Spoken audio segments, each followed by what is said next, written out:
안녕하세요, 여러분. 오늘은 정말 많은 분들이 인생 책이라고 부르는 부자 아빠, 가난한 아빠를 읽고 느낀 점을 솔직하게 리뷰해 보려고 합니다.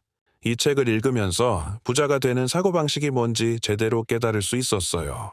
이 책에는 두 명의 아버지가 등장해요. 하나는 안정적인 삶을 선택하는 가난한 아빠, 다른 하나는 실패를 두려워하지 않고 도전하는 부자 아빠입니다. 두 아버지의 가장 큰 차이는 돈을 대하는 태도예요. 부자 아빠는 돈이 나를 위해 일하게 만들고 가난한 아빠는 내가 돈을 위해 일하게 되는 삶을 선택합니다. 특히 부자 아빠는 자산과 부채의 차이를 명확히 알아야 한다고 강조해요.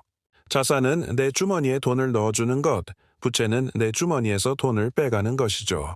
예를 들어 월세 수입이 나오는 오피스텔은 자산이지만 내가 타기 위해 구입한 고급 자동차는 유지비, 세금 등 돈을 계속 쓰게 만드니 부채라는 거예요. 이 간단한 개념 하나가 부자와 가난한 사람을 가르는 결정적인 차이라고 책은 말합니다. 사실 책에서 말하는 내용은 이미 알고 있는 것도 많아요. 하지만 대부분의 우리는 가난한 아빠처럼 안전한 길만 걸어가려고 하죠. 돈을 잃을까 두렵고 실패할까 불안해서 결국 아무것도 시도하지 못한 채 그대로 살아가게 됩니다. 예를 들어 저는 늘 월급의 대부분을 예금과 적금에만 넣어두었어요. 원금을 잃을 수 있다는 막연한 두려움 때문에.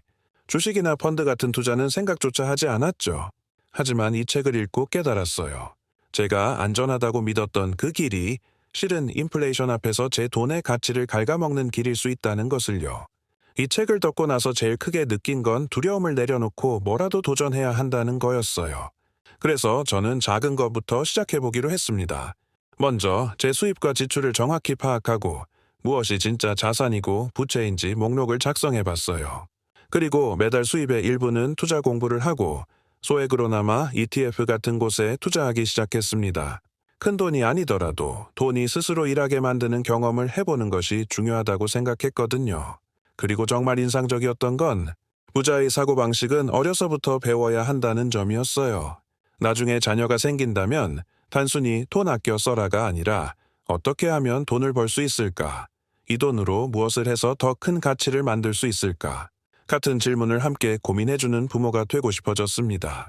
아이에게 용돈을 주고 그 돈을 소비, 저축, 투자, 기부 4가지 통에 나누어 관리하게 하는 것도 좋은 교육, 방법이 될 수 있겠더라고요. 결론은 이 책은 단순히 돈 얘기가 아니라 두려움을 어떻게 뛰어넘을 것인가에 대한 책이었어요.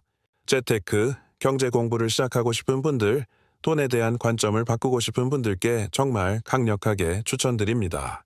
오늘 영상도 봐주셔서 감사하고요. 도움이 되셨다면 좋아요와 구독 부탁드릴게요.